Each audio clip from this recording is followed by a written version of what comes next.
You are being robbed. Every 2 weeks, a silent hand reaches into your pocket and takes 20, 30, maybe even 40% of what you earn. You call it taxes. You think it's the price of living in a civilized society. You think everyone pays their fair share. But that's a lie. While you are budgeting for groceries, the wealthiest people on the planet are paying a tax rate that would make a minimum wage worker blush. Sometimes it is literally zero. And the worst part? It's not illegal. It's not evasion. It's not some shady Cayman Islands account involving a briefcase and a guy named Sven. It is the default setting of the American financial system. It's a 3-step strategy that allows the ultra-rich to live like kings, access millions in cash, and never trigger a taxable event until the day they're buried. It's called buy, borrow, die. And once you understand how it works, you will never look at your paycheck the same way again. But it gets more interesting because the government knows about it. They designed it, and they're counting on you being too busy working to figure it out. To understand this, we need to go back to the invention of the income tax. Imagine waking up in a world where the government only makes money if you make a transaction, if you sell a cow, if you trade some corn. But then the rules changed. The government decided to tax labor. If you work, you pay. This created 2 classes of people, the earners and the owners. The earners, that's probably you, trade time for money. You get a salary. The IRS takes a bite before the money even hits your bank account. The owners do something different. They don't work for money. They acquire assets, and assets play by a completely different set of physics. The earners are playing checkers. The owners are playing 4D chess while owning the board. Most financial advice tells you to be a better earner. Get a raise, side hustle. That's like trying to win a swimming race while wearing a backpack full of rocks. To win, you have to stop acting like an earner. You have to understand the owner's playbook. Here's what they teach you in school. It's the official story, the progressive tax system. The idea is simple. The more you earn, the more you pay. If you make $50,000, you pay a little. If you make $500,000, you pay a lot. It feels fair. It feels logical. It satisfies our sense of justice. We assume billionaires must be in the highest bracket, paying 37% or more on their income. We see headlines about Elon Musk or Jeff Bezos having a net worth of $200 billion, and we do the math. We think, wow, the IRS must be getting billions from that guy every year. But that's not the full truth. In fact, it's barely the truth at all, because net worth is not income, and the IRS does not tax wealth. They tax transactions. If you own a baseball card worth $1 million, you owe 0 taxes. You only pay if you sell it. The official story relies on you confusing being rich with having a high salary. They're not the same thing. In fact, having a high salary is the most tax-inefficient way to be rich, because here's the part they never mention in civics class. The rich don't just not sell their assets to avoid taxes. They have found a way to extract the cash out of the asset without ever selling it. They get to eat the cake and keep it on the plate. Let's break down the mechanism. This is the dirty secret. It's the borrow part of buy, borrow, die. Let's say you are a tech founder. You have $100 million in stock. You want to buy a $10 million mansion in Malibu. If you were a normal person, you would sell $15 million worth of stock. You sell, the IRS steps in and says, thanks for the capital gains tax, and takes $5 million. You have $10 million left. You buy the house. You are now $5 million poorer. But you were smart. You don't sell. Instead, you walk into a bank, usually the private wealth division where the coffee is actually good and the chairs are leather. You say, I have $100 million in stock. I want a loan. The bank says, great, we will lend you $10 million cash. We will use your stock as collateral. This is called a securities-backed line of credit. Here's the magic. Number 1, a loan is not income. You do not pay income tax on debt. The IRS sees $10 million hit your bank account and they can't touch a penny of it. Number 2, you still own the stock. The stock is still going up in value. Let's say your stock grows 8% that year. Your $100 million becomes $108 million.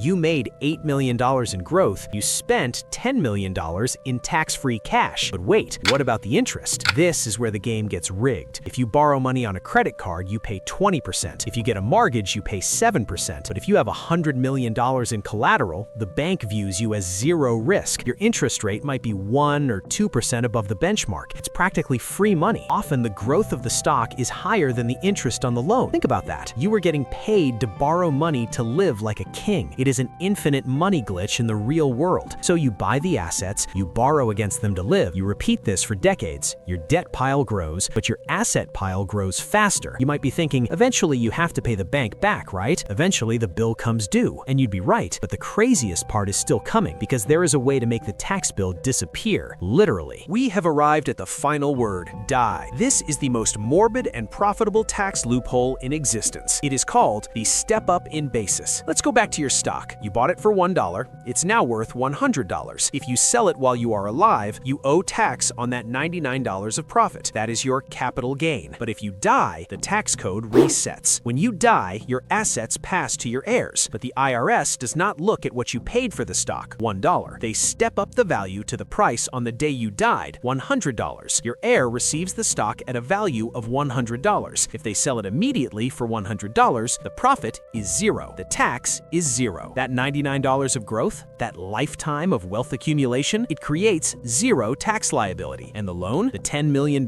you borrowed to buy the mansion, your heirs sell a tiny sliver of the tax-free stock to pay off the bank. They keep the rest. The bank gets paid, the heirs get rich, the IRS gets nothing. This is why dynasty wealth exists. It's not just about making money, it's about the mathematical impossibility of losing it, provided you follow the formula. The consequence is a permanent aristocracy, a class of people who live entirely outside the tax system that funds the roads they drive their Ferraris on. This is when the illusion breaks. We are told that taxes are the price of admission for society. We are told that if we work hard, we will get ahead. But the system is designed with a trap door. If you rely on income, you are fuel for the engine. If you rely on assets, you are the driver. This isn't an accident. This isn't a mistake in the code. This was written by the people who benefit from it. Congress knows. The Treasury knows. Every private banker in Manhattan knows. They aren't fixing it because the donors who fund their campaigns are the ones using the SBLOCs. But stop being angry for a second, because anger won't fix your bank account. This strategy, buy, borrow, die, it's not just for billionaires anymore. And this is the part that still affects you today. You can't do it on a billionaire scale, but the logic explains why you were struggling. The hidden impact is inflation, because the rich don't sell. The supply of assets, houses, high-quality stocks, land is artificially restricted. They hoard it, they lock it away in trusts and borrow against it. They never release it back into the market. This drives prices up. Why is housing so expensive? Part of it is because the wealthy never need to downsize. They never need to sell to get cash. They just borrow. So the inventory shrinks and the price for you goes up. The buy, borrow, die strategy creates a liquidity trap where assets become black holes. They suck in value and never let it go. This decision impacts your life right now. It's why saving cash feels like a losing game, because it is. Cash is the only asset that is guaranteed to lose value over time. The billionaires know this. They hold zero cash. They hold debt and assets. They are shorting the dollar and going long on everything else. So what do? You probably can't walk into a bank and demand a $10 million